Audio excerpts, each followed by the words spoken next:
It's almost! He's done it again! Unbelievable! Oh, straight into the roof of the net. Nice one. Straight down the middle.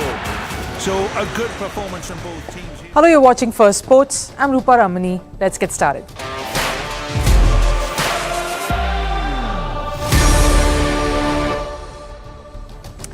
On the show today, Ugandan female Olympian Rebecca Cheptege is in critical condition after her perpetrator set her on flames. But is there a pattern in Kenya, the birthplace to legendary runners, many of them female? More on this on the show. We get you stories from the Paralympics as well. The beds have come under the scanner once more. It's the same cardboard anti-sex beds, and the organizers failed to provide a proper one to a para-athlete from Iran, who's also the second tallest man in the world. And the Indian Paralympic contingent has surpassed their medal haul of Tokyo. What has been the difference? And to those thinking, why did the Indian Olympic contingent fall short? We explain why this is a flawed comparison. But first, a look at the headlines on Sports 360.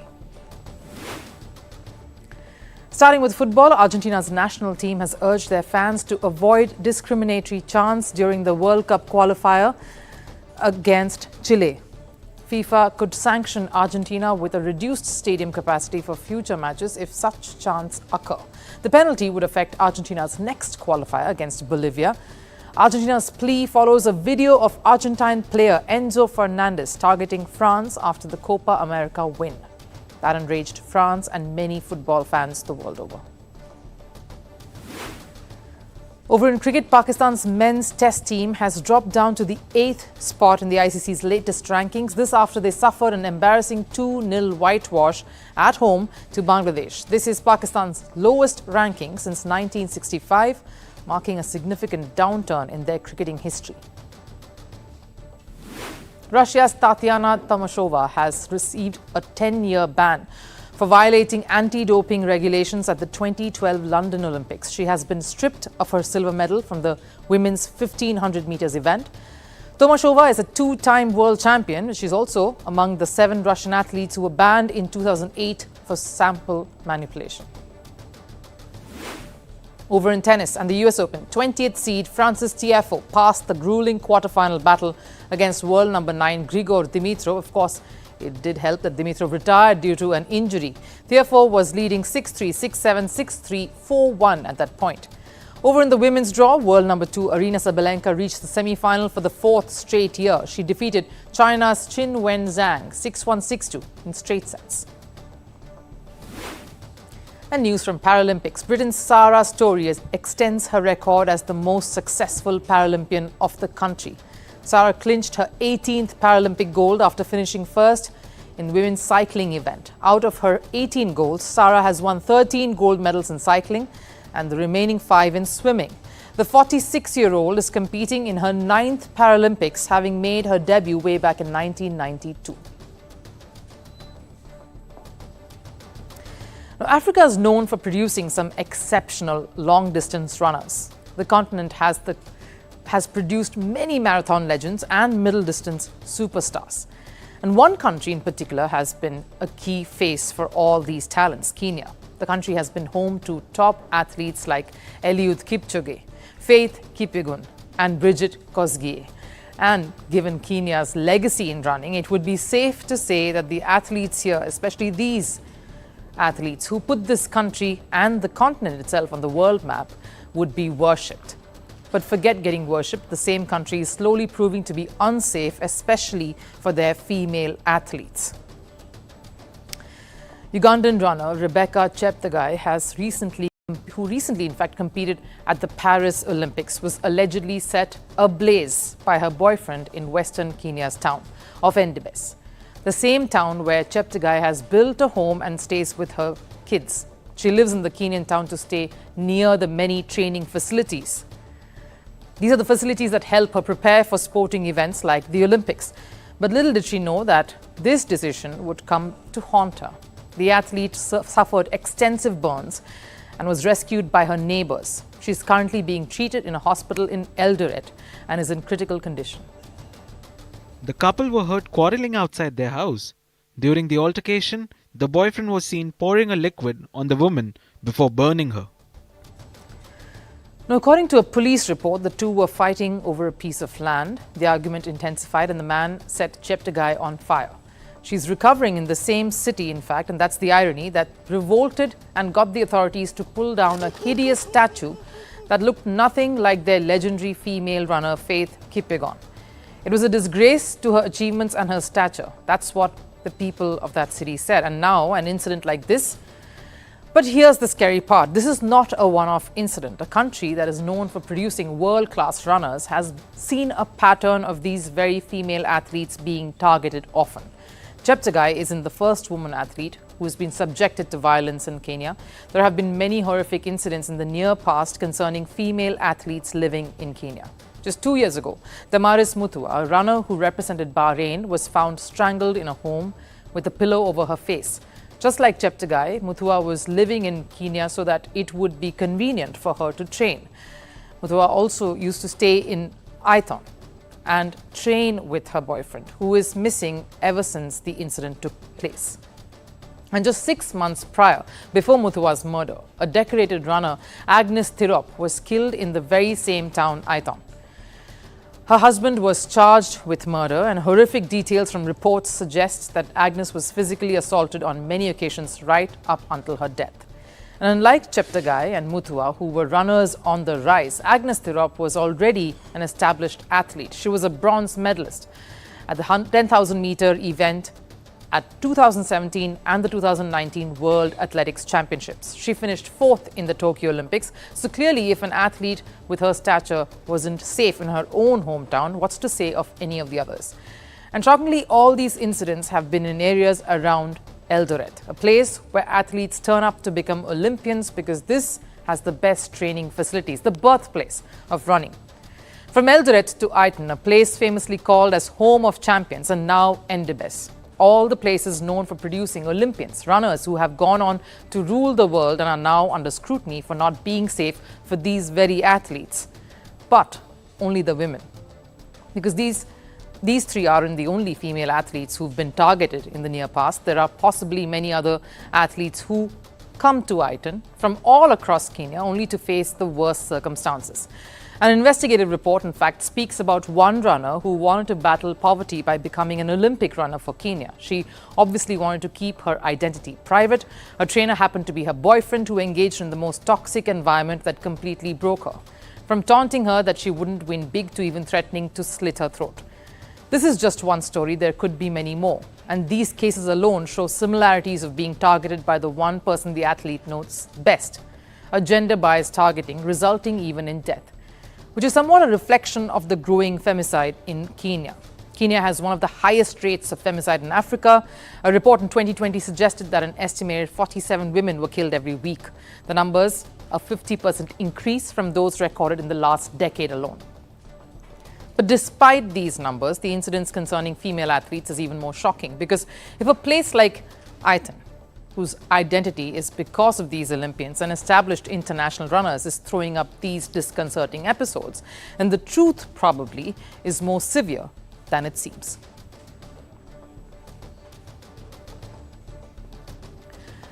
Now, what are the basic necessities for a good night's sleep? A bed, a good mattress, and a pillow. But guess what? The most simplest of things is turning out to be a bit of a headache for the Paris Paralympics organizers. The same anti-sex beds which created quite a huge uproar during the Olympics are again getting attention at the Paralympics too. We today talk about Iran's volleyball player Mortaza Meherzadeh Laghjani. He's the world's second tallest man and the tallest para-athlete. Mortaza was forced to sleep on the floor, but before we get to that, let's first look at the beds that are used by the para-athletes here. Swivel. One is soft, moderate, and changing.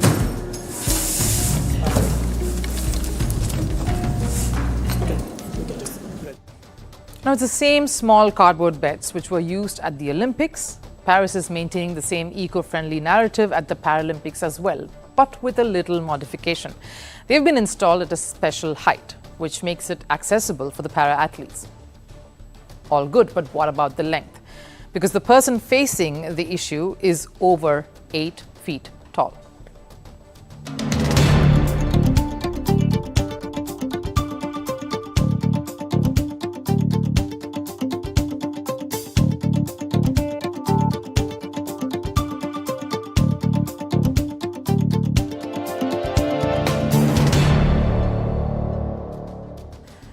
Now, while the organizers were kind enough to think about the height of the beds from the floor, the length still remained the same, the average size bed that can only accommodate one person, but not someone as tall as Murtaza. And let's be honest, quite a squeeze for an averagely tall person anyway.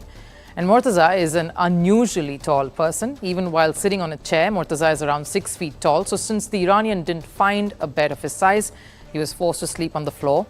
But here's the thing, at the Tokyo Olympics, Murtaza was given a customized bed, something the organizers in Paris clearly forgot to do, up until Iran made a public statement, speaking about how their athlete was not getting the proper facilities, and that, of course, prompted Paris to swing into action.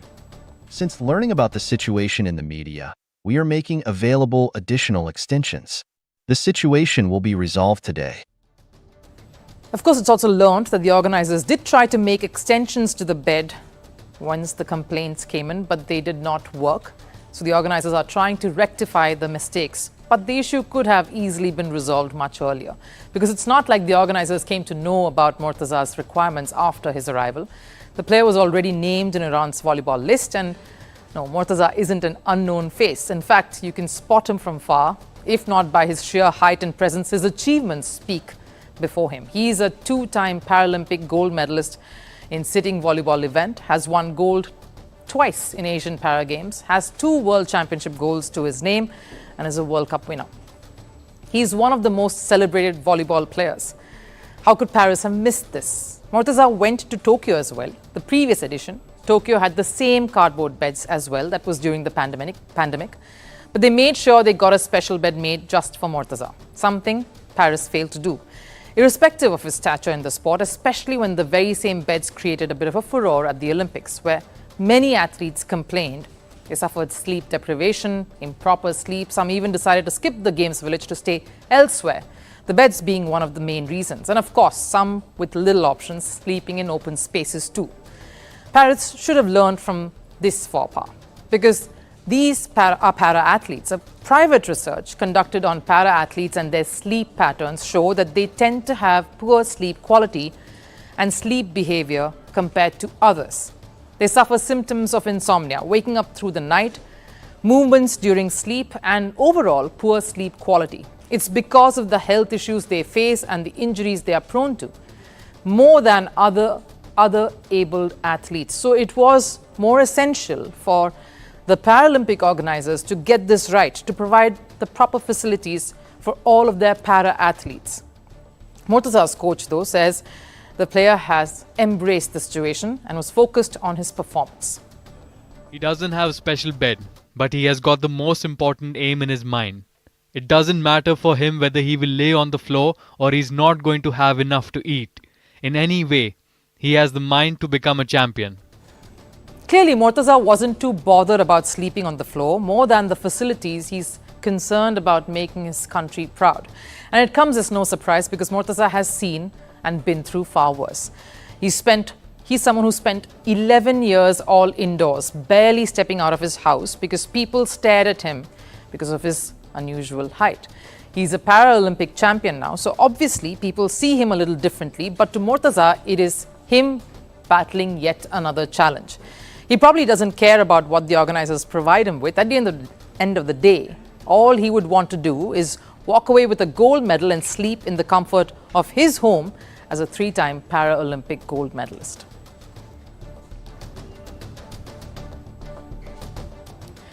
India's Paralympics team has shattered records. This year at Paris proved to be an even better outing for the Indian contingent compared to the Tokyo edition. They have surpassed their Tokyo haul of 19 medals. This with some more days left in the Games. One notable difference, of course, is the color of the medals. Tokyo saw 5 golds and the edition has seen more bronze medals, this one, which only tells us that the Paralympic contingent this time has scaled heights, gone from missing podiums to at least making it to one. And then there have been, of course, many firsts too. Reason why this edition has given more success than the previous one. But before we even get to the reasons for Paralympics team's success stories, maybe it's important to address a few thoughts that many of the viewers and many of you seem to have, or statements and comments that's being made across articles and digital medium everywhere. How come the Paralympics contingent has fared better than their previous best? Or how come they have performed better than the Olympics contingent that travelled to Paris just a while ago this year?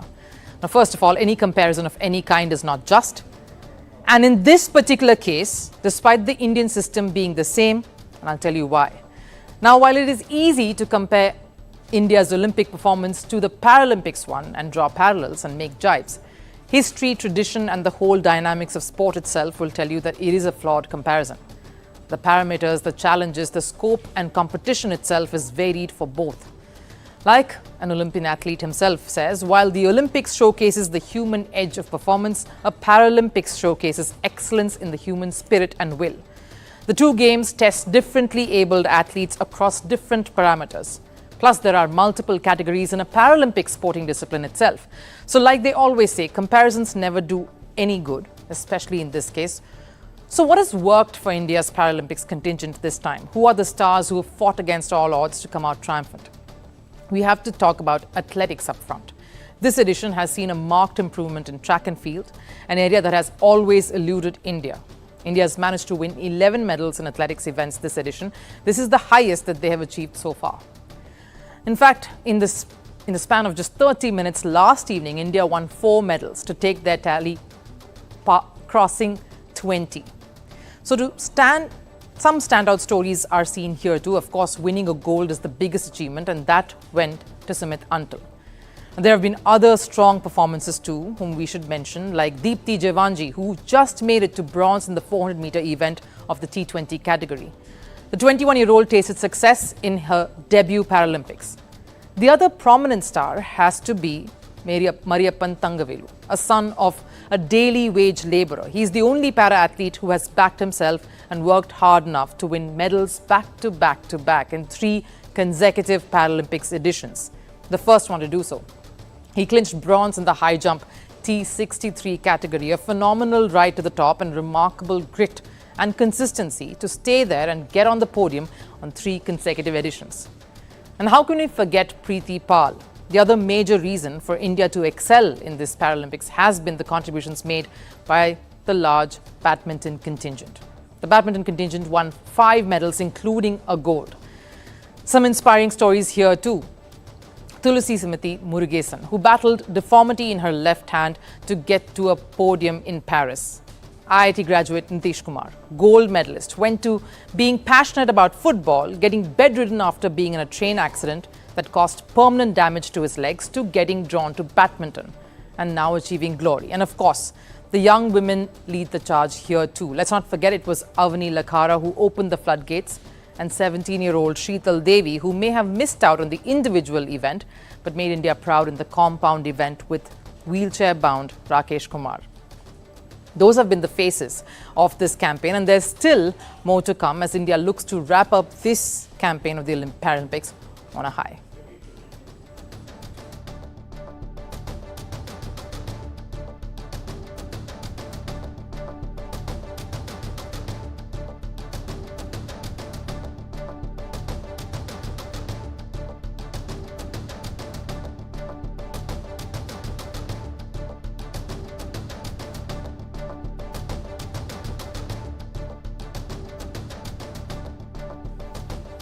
Time for last serve. A lot of daredevil athletes decided to run at the foot of the Tunupa volcano in Bolivia. Players from all over the world took part in the Tunupa race at the Salt Flat. Take a look.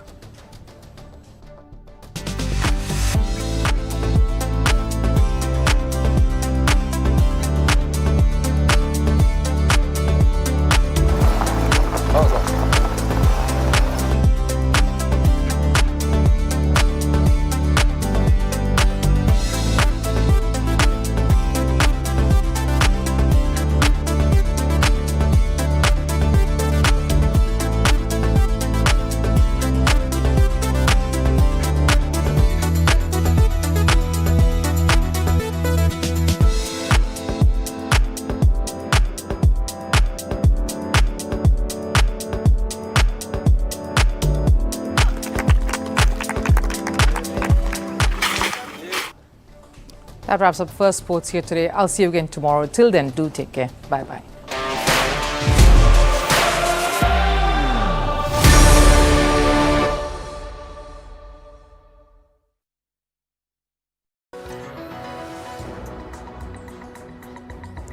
Hello and welcome to Fast and Factual. My name is Utsav Parekh and here are the top stories of the day. A Russian missile strike has devastated the Ukrainian city of Poltava.